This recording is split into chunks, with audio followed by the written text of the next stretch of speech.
Bienvenidos al episodio 51 de las conversaciones del trilema energético, con María Luisa Castaño y Ham. Conversamos con María Junco, directora general de gestión técnica del sistema de Enagás, sobre el futuro del gas, justo unos días antes del ataque a Irán que ha impactado rápidamente en el precio y suministro del gas. La infraestructura del gas es transparente para los usuarios, pero en estos casos se hace muy notable. María Luisa, Ham, todo vuestro. Gracias, Teo. Bienvenida, María, a este podcast. Un lujo tenerte aquí con nosotros. Muchas gracias, María Luisa. Muchas gracias, José Antonio, no solamente por invitarme, sino por la divulgación tan importante que hacéis del sector energético y, en concreto, pues por animarme a participar representando pues, al sistema gasista, ya que, como la gran mayoría sabréis, pues representa el 20% de energía primaria que se consume en España. Y si hablamos en términos de volumen de consumo, pues el gas natural representa el segundo vector más relevante en España, con lo cual creo que es un honor estar aquí representando a ese sistema y pues un agradecimiento que hayáis contado con el sector y conmigo para pues, compartir con vosotros la visión de lo que representa el gas y lo que va a representar. Gracias, María. Has arrancado justamente como arrancamos con todos los participantes, aportándonos un dato, ¿no? 20% de la energía primaria representa el gas y un 42% de la demanda energética. Y estos números, la verdad es que son sorprendentes porque hemos hecho un tremendo esfuerzo en descarbonizar el sistema eléctrico, pero aún así, pues la demanda energética todavía sigue existiendo en el gas. Pero, ¿quién consume este gas, María? ¿O dónde se consume este gas? Pues esa cifra del 42% que has dicho, de la demanda total de consumo de la industria en España, el 42% es gas natural. Y si lo miramos desde la otra óptica, del total de consumo de gas natural que hay en España, el 60% va destinado a esta gran industria.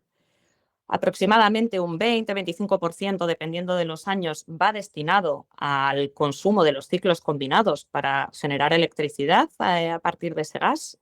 El resto va destinado pues, a ese sector doméstico en el que todos tenemos pues, calefacciones, cocinas y calderas en casa que requieren del gas natural para su calefacción. Por tanto, el sector más relevante es ese de la gran industria y tenemos industria de todo tipo. El refino es muy intensivo en consumo de gas, también lo es la química farmacéutica, la agroalimentaria, papelera, textil, cerámica, muy intensiva también la cerámica. Tenemos muchísimos sectores industriales que consumen ese gas. A nadie se le escapa que además en el último año pues, ese papel que han jugado los ciclos combinados y el suministro de gas a esos ciclos combinados para dar soporte al sistema eléctrico pues, ha estado muy presente, pero lo ha estado desde el inicio de los años 2000, en el que se puso el primer ciclo combinado, con una gran participación muy relevante en el año 2022, en el que alcanzamos la punta de demanda para ese consumo eléctrico y bueno, pues siguen ahí dotando de ese refuerzo, tanto en momentos en los que el consumo, la generación con eólica o solar no son posibles, como en aquellos momentos en los que, aun siendo posibles, se necesita ese control dinámico de tensión que en estos momentos están aportando los ciclos. María, al final, a veces por desgracias como la del apagón eléctrico, estamos más habituados a hablar del sistema de electricidad y de red eléctrica española, pero no estamos tan acostumbrados a esta infraestructura gigantesca que tenemos en España con la red de transporte del gas que maneja Enagás, esta infraestructura invisible y tan potente. ¿Qué significa para nosotros todos estos cambios en la importación del gas que estamos teniendo? ¿Hay algún cambio para el usuario? ¿Qué hace Enagás ante toda esta parte de nueva operación? Bueno, el sistema gasista, porque conozcamos las magnitudes de esas infraestructuras de las que hablamos, tiene más de 100.000 kilómetros de redes de transporte y distribución, de las cuales más de 13.000 son de red de transporte de alta presión, en su gran mayoría gestionadas por Enagás, y por encima de 80.000 son de redes de distribución de menor presión que llegan a los usuarios finales. España, como estaba poco conectada con el resto de Europa y no tenía producción propia, pues optó hace muchas décadas por el despliegue de las plantas de regasificación como punto de entrada y como herramienta o elemento de seguridad de suministro y de competitividad. Entonces, nosotros tenemos 7 plantas de regasificación, somos los líderes europeos en capacidad de regasificación y de almacenamiento, porque no solamente estas plantas constituyen un punto de entrada de gas natural licuado, sino que además nos permiten almacenar. Y en ese sentido, y respondiendo a tu pregunta, este conjunto de plantas, junto con el modelo regulatorio bajo el cual las operamos, pues nos permiten que los cambios geopolíticos que estamos viendo, por ejemplo, a día de hoy, todo el impacto del gas ruso, en los cambios en el paradigma del gas americano, pues al consumidor final le estén afectando lo mínimo posible, porque en todo momento hemos podido garantizar la seguridad de suministro durante estos años tan críticos, porque teníamos capacidad de sobra para traer gas desde cualquier punto del mundo. Y también pues, tenemos un modelo de gestión de estas plantas muy flexible, lo cual hace pues, que en esa competitividad que también importa mucho a este podcast del trilema energético, pues permita dotar de flexibilidad y de capacidad para traer el gas más competitivo a nuestros consumidores.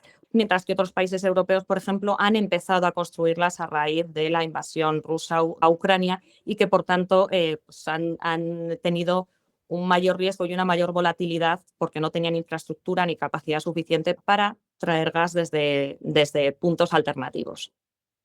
María, nos hablas de esta extraordinaria infraestructura y José Antonio decía infraestructura visible, pero ¿está también afectada esta infraestructura por los fenómenos meteorológicos extremos? ¿Qué retos tiene que enfrentar? Y un poco para situarnos, porque el impacto en las redes eléctricas que vemos parece evidente, pero supongo que también esta infraestructura está sujeta a estos retos. Háblanos un poco de ellos. Pues María Luisa, considerando los 2 meses de borrascas concatenadas que llevamos ahora en enero y febrero, desde luego esta pregunta es muy pertinente y la tenemos ahora mismo muy grabada a flor de piel. Y es que aunque las infraestructuras del sistema gasista, los grandes tubos de transporte y distribución han soterrados, es cierto que hay muchas posiciones, estaciones de compresión y demás que se ven afectadas por su ubicación, pueden sufrir inundaciones, movimientos de tierras y demás. Por tanto, es una infraestructura que necesita mucha atención y un mantenimiento óptimo.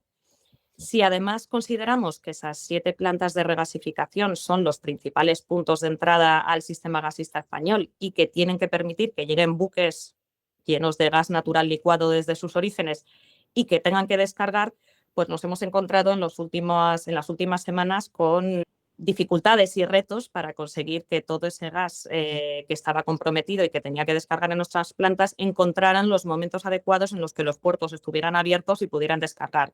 Esto nuevamente nos lleva, y perdonad que lo reitere, pero que bueno, tenemos un modelo de gestión que se llama el tanque virtual de balance, por el cual nuestras 7 plantas de regasificación se gestionan con un modelo virtualizado.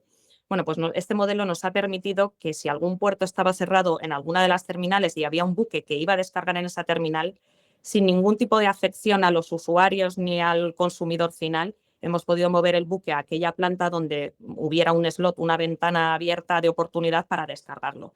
Pero es cierto que todos los fenómenos climatológicos extremos que estamos viviendo en los 2 últimos años están siendo todo un reto para todos los operadores de transporte, distribución y regasificación, y también una llamada de atención a la necesidad de tener un adecuado mantenimiento de todas ellas para seguir preservando esta seguridad de suministro que damos por sentado tanto las industrias como los consumidores domésticos, como los ciclos combinados en todo momento en el que lo requieran.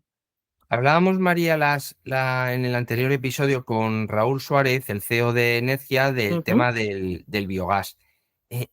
Al final, yo no sé si el biogás es algo que va a acabar sustituyendo en un porcentaje relevante al gas natural, y no sé cómo la calidad de ese biogás se acaba introduciendo en esa red troncal sin que afecte, porque bueno, pues la generación de ese biogás pueden ser, vamos a decir, plantas pequeñas con unos recursos más limitados, y no sé si eso afecta o no afecta a la calidad del gas general.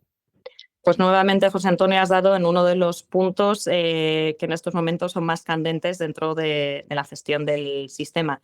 Los gases renovables, sin ninguna duda, van a tener un protagonismo esencial en la transición energética y, en concreto, ese biogás que, si me permites, le llamaría biometano en tanto en cuanto tiene que inyectarse en la red. Por recordar, el biogás es ese gas procedente de residuos orgánicos cuya calidad es adecuada para determinados procesos, pero no para ser inyectada en la red. Necesita un upgrading, un enriquecimiento para lograr que la calidad sea perfectamente compatible con la del sistema gasista y con los consumidores e instalaciones de ese sistema. Y eso es lo que conocemos como biometano. Ese biometano ya tiene un nivel de enriquecimiento en metano lo suficientemente aceptable como para que sea compatible con la red. Por tanto, esperamos que el biometano, que en estos momentos cuenta con 23 plantas distribuidas por toda la geografía inyectando biometano en la red, pues que ese biometano consiga desplegar en los próximos años hasta niveles muy relevantes. El PENIEC, sabéis que nos establece un valor aproximado de unos 20 teravatios hora año entre biogás y biometano. Y, desde luego, en la información que tenemos de las plantas que están en tramitación en estos momentos, ese valor incluso sería excedido. Por tanto, parece que la importancia y la relevancia que va a tener el biometano es esencial. En relación a la calidad de gas, como os he dicho, es perfectamente compatible con el sistema, si bien hay pequeñas trazas que tenemos que analizar con cuidado, como es la cantidad de oxígeno y la cantidad de CO2 que aporta este biometano, porque hay instalaciones que pueden ser almacenamientos subterráneos o clientes sensibles que pueden ser algún ciclo combinado o alguna refinería que pueden presentar cierta sensibilidad a determinados porcentajes de oxígeno o de CO2. En ese sentido, estamos activando con cautela a todos los consumidores para garantizar que sus procesos productivos no se vean afectados por estos niveles y, por otro lado, pues manteniendo también contactos con todos los productores para garantizar que los niveles exigentes de oxígeno no supongan un freno al despliegue de sus plantas y su desarrollo. Pero, como os digo, ahora mismo contamos con 23 instalaciones en operación. Somos conscientes de que hay más de 300 en tramitación y, por tanto, en los próximos años esperamos un despliegue completo e iremos solventando pues, esos pequeños problemas de calidad de gas para ni frenar el desarrollo ni comprometer los procesos productivos de los consumidores. Es verdad que España va un poco por detrás de lo que suponen plantas de biometano en otras latitudes, no sé, Alemania, Francia, nos superan en 2 órdenes de magnitud.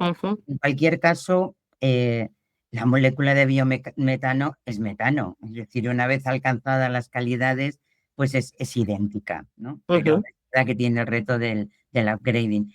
María, quería retomar algo que has mencionado antes y es el uso del gas natural para generar electricidad, ¿vale? Entonces, háblanos un poco de ese papel del gas en el sistema eléctrico y, sobre todo, casi después del apagón, que estamos operando con un procedimiento más reforzado. ¿Cómo es ese papel? ¿Cómo es ese procedimiento? ¿Qué rol juega el gas natural en esta descarbonización y en este proceso del sistema eléctrico? En España sabéis bien que contamos con muchas unidades de generación de ciclo combinado distribuidas por toda la península. En nuestra óptica, tal y como los analizamos, son 67 unidades y nuestra planificación de infraestructuras en el sistema gasista contempla que el diseño de las instalaciones tiene que realizarse para ser capaces de suministrar el 100% de una demanda punta convencional, es decir, de la industria y el doméstico, de forma simultánea al funcionamiento del 100% de las unidades de generación eléctrica. Por tanto, el sistema gasista ya se diseñó con esa vocación de servicio al sistema eléctrico, incluso hasta el 100% de las unidades de generación, que nunca lo hemos llegado a ver porque el 100% de las unidades de generación todas las horas del día no se ha dado. Pero bueno, eso para empezar. Desde que se puso en marcha el primer ciclo combinado, creo que fue en 2002, hasta el 2011 que se puso la última unidad de generación, el gas siempre fue respondiendo a ir cubriendo ese funcionamiento de los ciclos si bien fuimos viendo que desde el 2015 el consumo fue progresivamente disminuyendo hasta ese año 2002 en el que entre que se trataba de un año seco, que las nucleares francesas tuvieron problemas y hubo que exportar de forma masiva electricidad a Francia, y que incluso aquí en España también hubo algunos problemas con alguna fotovoltaica, bueno, pues los ciclos combinados jugaron un papel muy importante. Desde entonces, los ciclos combinados han estado funcionando fundamentalmente cuando el parque de generación eólico o solar, en esos periodos de calma oscura, pues han funcionado, los ciclos han funcionado en contrapartida de manera pues, muy elevada. Y el resto de horas pues solemos funcionar a un nivel muy moderado de funcionamiento. Básicamente los ciclos suelen entrar más en restricciones técnicas, en los servicios de ajuste, y como bien decías, pues desde abril hemos notado que la cantidad de ciclos que se están programando son superiores a los que se programaban anteriormente. Si bien nosotros lo que recibimos es, con una interacción constante y perfectamente orquestada a nivel operativo entre el operador del sistema eléctrico y nosotros, nos va trasladando todas las necesidades del mercado, pero lo que es el funcionamiento del mercado, qué unidades entran y cómo se gestionan, lo gestiona completamente el operador del sistema eléctrico junto con OMIE según establece la regulación. Pero vamos, que sí que es cierto que los ciclos han estado funcionando un porcentaje mucho más elevado de horas desde mayo. María, hablabas antes del almacenamiento que tenemos en nuestra red. A nivel europeo, ¿Enagás se coordina con otros gestores para garantizar una seguridad de suministro transfronteriza en caso de crisis? ¿O esto no existe? ¿O cómo funciona? Sí. Tenemos un reglamento de seguridad de suministro de aplicación directa a todos los Estados miembros y que, por tanto, nos aplica a todos los TSOs también, en el cual hay diferentes herramientas para apoyar el suministro de todos los Estados miembros.